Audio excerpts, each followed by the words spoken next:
বিন ইউসুফের মুখে দাজ্জালের লম্বা হাদিসে শুনেছেন। দাজ্জাল তামিম আদ-দারিকে জিজ্ঞেস করে, আখবিরুনি আন বুহায়রা তাবারিয়া, তোমরা আমাকে বুহায়রা তাবারিয়া সম্পর্কে বলো, বুহায়রা তাবারিয়াতে কি পানি আছে?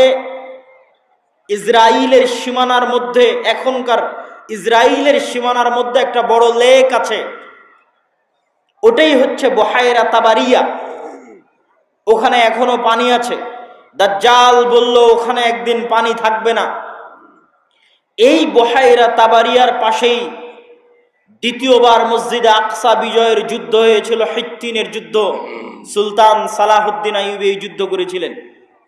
এই যুদ্ধে মুসলমানদের যে প্লাস পয়েন্ট ছিল, আজকেও মুসলমানদের ওই প্লাস পয়েন্ট আছে যুদ্ধে, আজকেও আছে।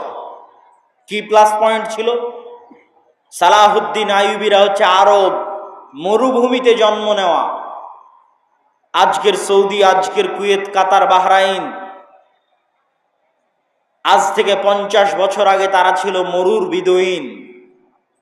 এখন হয়তো এসির কারণে, এসির মধ্যে সুযোগ সুবিধা লাভ করার কারণে সেই মরুভূমির স্বাদটা হয়তো তারা ভুলে যেতে পারে, কিন্তু সালাহুদ্দিন আইয়ুবীর যুগে তার এসি ছিল না। তো সালাহুদ্দিন আইয়ুবীরা হচ্ছে খাঁটি আরব, তাদের জন্ম মরুভূমিতে, তাদের মৃত্যু মরুভূমিতে।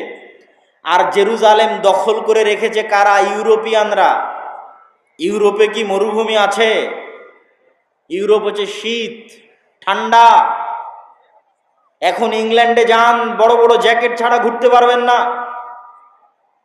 স্কটল্যান্ডে হাত মোজা পা মোজা ছাড়া বের হতে পারবেন না। গোটা ইউরোপ, আমেরিকা, কানাডা এগুলো হচ্ছে শীত প্রধান অঞ্চল। আর আরব জেরুজালেম যেখানে আছে, এটা হচ্ছে গরম মরুভূমি, গরম প্রধান অঞ্চল। তাহলে ইউরোপের শীত প্রধান দেশে বসবাসকারীরা দখল করে রেখেছে জেরুজালেম, যেটা আছে গরম এলাকায়, মরুভূমি এলাকায়। আর সালাহুদ্দিন আইয়ুবী সহ মুসলমান আরবদের জন্মই মরুভূমিতে, বড়ই হয়েছে গরম অঞ্চলে।